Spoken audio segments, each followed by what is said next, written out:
Hello दोस्तों, नमस्कार। SMKC channel में मैं आप सभी लोगों का दिल से बहुत बहुत स्वागत करता हूँ। अगर आपने पहली बार विजिट किया है जरूर चैनल को सब्सक्राइब कर लेना। सब्सक्राइब करने के साथ साथ बेल आइकन को हिट करके ऑल भी जरूर सिलेक्ट करके रख लेना। तो चलो शुरू करते हैं। सबसे पहले तो LNT के साथ लार्सन एंड टुब्रो की बात करें भाई, इंफ्रास्ट्रक्चर के ऊपर मतलब जब भी बात होती है तो LNT का नाम सामने आ ही जाता है। तो LNT के लिए एंड इनके शेयर होल्डर के लिए काफी अच्छी खबर हम लोग को देखने को यहाँ पे मिल चुकी है। सो खबर किससे रिलेटेड आपको पता ही है, MMRDA से लेकर अगर हम लोग बात करें, जो एक प्रोजेक्ट हम लोग को देखने को मिलता था, कितना 14,000 करोड़ का प्रोजेक्ट। तो ये जो जो चीज थी वो हम लोग को कोर्ट में जाते हुए देखने को यहाँ पे मिली थी। ठीक है, LNT ने इससे रिलेटेड कोर्ट में दरख्वास्त लगाई थी एंड LNT को हर एक कोर्ट से झटका मिल रहा था, बट फाइनली अल्टीमेट सबसे ऊपर कौन सा कोर्ट आता है, सुप्रीम कोर्ट। तो वो सुप्रीम कोर्ट में चले गए थे।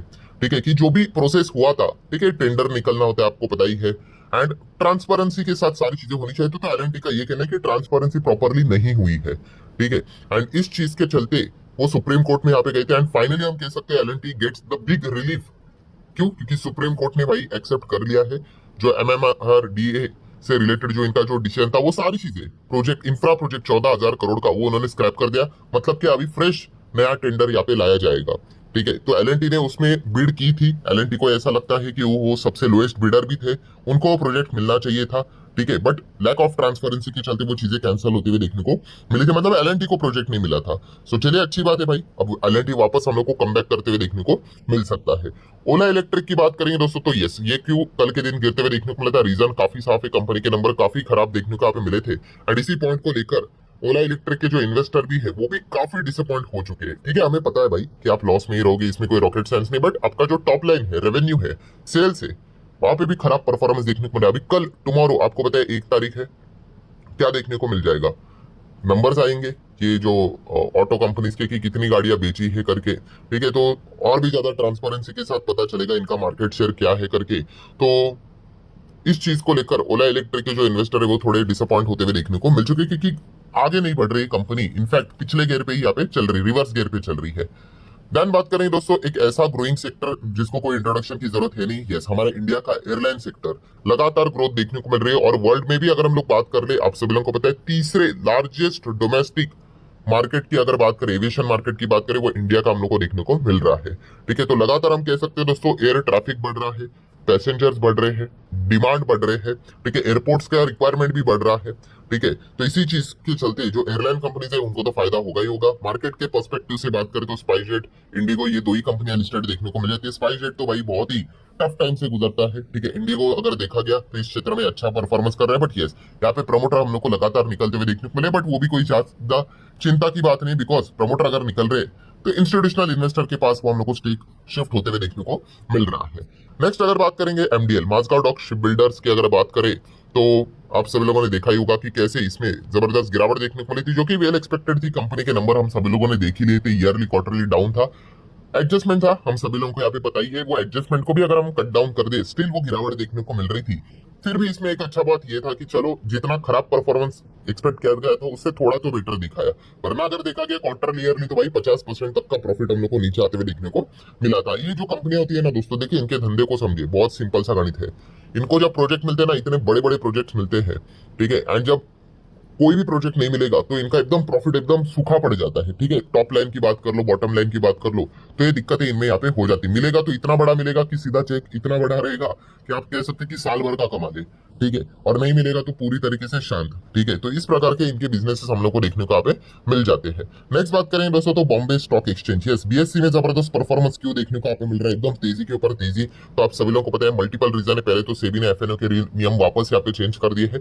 इस नियम के चलते हम कह सकते हैं वॉल्यूम जबरदस्त वापस हम लोग को बढ़ते हुए देखने को मिल सकता है। एंड मोस्ट इंपॉर्टेंट पॉइंट कि आपको पता ही है कि NSE का IPO यहाँ पे आ सकता है, इसके चांसेस बढ़ चुके हैं। और जब किसी भी कॉम्पिटिटर का IPO आता है दोस्तों, बेटर वैल्यूएशन यहाँ पे मिल जाते हैं, तो सामने वाली जो दूसरे उसकी कॉम्पिटिशन में रहने वाली कंपनी होती है उसमें भी एक थोड़ा बहुत एज हम लोग को आते हुए देखने को मिल जाता है। इसके पहले भी हम लोगों ने बहुत सारी कंपनीज में इस प्रकार की चीजों को यहाँ पे विटनेस किया था, तो वही चीज BSE के साथ भी होते हुए देखने को यहाँ पे मिल रही है।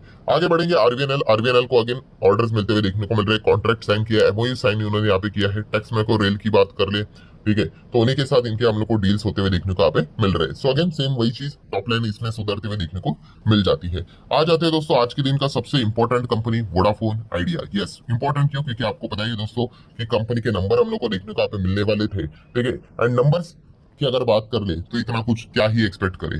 जिनको बिजनेस समझ में आता है उनको पता है ये नंबर से कोई उम्मीद तो है नहीं, एक ही चीज से के ऊपर मतलब फोकस है, वो है फंड रेजिंग। बट चलो फिर भी फॉर्मेलिटी कर लेते। कंपनी के क्वार्टर के नंबर्स की अगर बात कर ले तो आप यहाँ पे देख सकते हो। देखिए इनकी हमेशा की कहानी यहाँ तक ठीक ही होती है। ऑपरेटिंग प्रॉफिट, कंपनी नुकसान में नहीं है, आप देख सकते हो 11,000 करोड़ का सेल्स हुआ है, खर्चा कितना है 6,000 करोड़ का, ऑपरेटिंग प्रॉफिट है 4,000 4,500 करोड़ का है, कई समय से है, ऑपरेटिंग प्रॉफिट मार्जिन भी है। बट प्रॉब्लम क्या हो गया, ये सब कुछ करने के लिए इन्होंने इतना कर्जा लिया है कि उस कर्जे का जो इंटरेस्ट ही उनको निकालना पड़ता है, ठीक है, वो कितना निकल कर आता है देख लीजिए। आप यहाँ पे देख सकते हैं ऑपरेटिंग प्रॉफिट 4,500, इंटरेस्ट देखिए कितना देना है 6,500 करोड़ के करीब।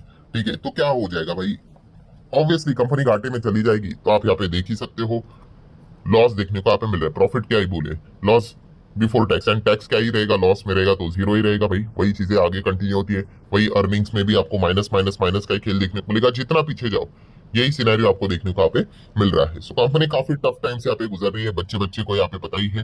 एंड इसीलिए कंपनी को बचने के लिए अभी क्या चाहिए भाई, फंड रेजिंग। तो आप देख सकते हो वोडाफोन आइडिया ने क्या किया है, 20,000 करोड़ की फंड रेजिंग अप्रूव यहाँ पे की है। और इसका मतलब रीजन भी आपको पता है, फाइट फॉर द सर्वाइवल। ठीक है, कितना 20,000 करोड़, क्या 20,000 करोड़ से काम इनका हो जाएगा? बिल्कुल भी नहीं भाई, कितना ज्यादा आने वाले समय में लगातार इनको पैसे यहाँ पे चाहिए। ठीक है, तो आप यहाँ पे कह सकते हो कि काफी टफ मतलब कितना बोलूं भाई कि कंपनी का बचना इतना मुश्किल है कि मैं आपको क्या ही बताऊं। ठीक है, इतना ज्यादा हेवी कर्जा इनके ऊपर है और बार बार इनको पैसा देना है। और वर्स्ट पॉइंट क्या है दोस्तों, कंपनी की कमाई नहीं हो रही है। ठीक है, कमाई नहीं हो रही है तो फिर कहां से पे करेंगे? एंड एक बात हमेशा याद रखना, बोर्ड तो अप्रूव दे देगा भाई 20,000 करोड़, 20 क्या 50 दे दो, एक समझो, एक सामने पैसा कौन देगा? ठीक है, मैंने आपको इससे रिलेटेड एक एग्जांपल भी दिया था कि मान लो आप अपने दोस्त में बात कर रहे हो कि भाई बिजनेस करना है और आप कहते हो कि चलो 5 करोड़ से शुरुआत कर दे, 5 क्या 50 करोड़ बोल दो, देगा कौन पैसा? बैंक के पास जाओ, बोलो 5 करोड़ चाहिए करके देंगे? तो यही प्रॉब्लम है वोडाफोन आइडिया का। अंदर से तो अप्रूवल मिल जाएगा, बोर्ड तो अप्रूवल दे ही देगा, बाहर से कौन पैसा डालेगा? इनकी खुद की पेरेंट कंपनी हाथ खड़ा कर देती है पैसा डालने के लिए। तो यही एक सबसे बड़ा प्रॉब्लम देखने को मिला। और गवर्नमेंट ने भी अपनी साइड से जितना हो सके कर लिया भाई, 49% स्टेक गवर्नमेंट का हो गया। अब और क्या करोगे भाई, अगर अब थोड़ा भी स्टेक अगर कन्वर्ट हो गया तो वही गवर्नमेंट सरकारी कंपनी बन गई। ठीक है, तो ये एक दिक्कत हम लोग को देखने को मिला। और कंपनी के लिए लिटरली आप कह सकते हो दोस्तों, टाइम ऐसा रेत की तरफ फिसल रहा है। क्यों? क्योंकि कंपनी आप कह सकते हो 31 मार्च 2026 तक का ही टाइम है, ये कंपनी ने खुद बोला था। क्योंकि अभी 31 मार्च 2026 तक इनको वापस एक और 18,000 करोड़ का कर्जे से रिलेटेड पेमेंट करना है। इतने कर्जे इनके ऊपर यहाँ पे हो चुके हैं और धंधा चल नहीं रहा है। सो बहुत ही मुश्किल समय से वोडाफोन आइडिया यहाँ पे गुजर रहा है। लेट्स सी इस कहानी का अंत कैसे यहाँ पे होगा। दैन बात करें दोस्तों तो डोनाल्ड ट्रम्प के बिना तो भाई दिन खत्म होता ही नहीं है। और खास करके उनका जो फेवरेट शब्द टैरिफ, वैसे तो टैरिफ के ऊपर लगाम लगते हुए देखने को मिल चुका है वहां के कोर्ट की ओर से। ठीक है, मल्टीपल और भी कोर्ट्स में वो जाएंगे। बट फिलहाल हम कह सकते हैं दोस्तों, डोनाल्ड ट्रम्प ने ये बात बताने की कोशिश की भाई मैं टैरिफ को बंद नहीं करूंगा। उन्होंने कहा है कि वो प्लान कर रहे हैं भाई किस चीज का, कि टैरिफ को डबल करेंगे। कौन सा वाला? स्टील टैरिफ को 50% करेंगे भाई। 50% मतलब पहले कितना था, 25% का टैरिफ था सभी देशों के ऊपर। अगर स्टील, मेटल, अगर एल्यूमिनियम अगर आप अमेरिका में भेजते हो, आप कोई भी देश क्यों ना हो, 25% का टैरिफ आपके ऊपर लगेगा। अब वो कह रहे हैं 25 नहीं भाई 50। ठीक है, अब ये सारी चीजें उन्होंने प्लान के हिसाब से बोली है।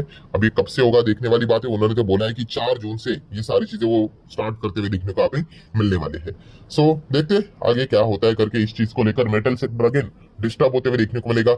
इससे क्या कैसे डिस्टर्ब होता है भाई, इससे सबसे ज्यादा आहत कौन होता है? चाइना होता है। ठीक है, चाइना तो मेटल स्टील का किंग है, आपको पता ही है। एंड जब उनके सामान मेटल स्टील एल्यूमिनियम अगर वहां पे नहीं बिकेंगे अमेरिका में उस लेवल पे, तो क्या करेंगे? वो डंप करेंगे बाकी देशों में। ठीक है, तो उस चीज के लिए सरकार को क्या करना पड़ता है? फिर एंटी डंपिंग ड्यूटी लगाओ। फिर मेटल वाली स्टील वाली कंपनीज के अभी स्टेटमेंट आना शुरू हो जाएंगे, सरकार को बोलेंगे भाई हमें बचाओ करके, वरना वो क्या करेंगे? एक्सेस स्टील यहाँ पे सस्ते दाम में बेच देंगे। तो ये दिक्कतें हम लोग को देखने को यहाँ पे मिल जाती है। कहानी तो भाई साइकिल की तरह घूमती रहती है।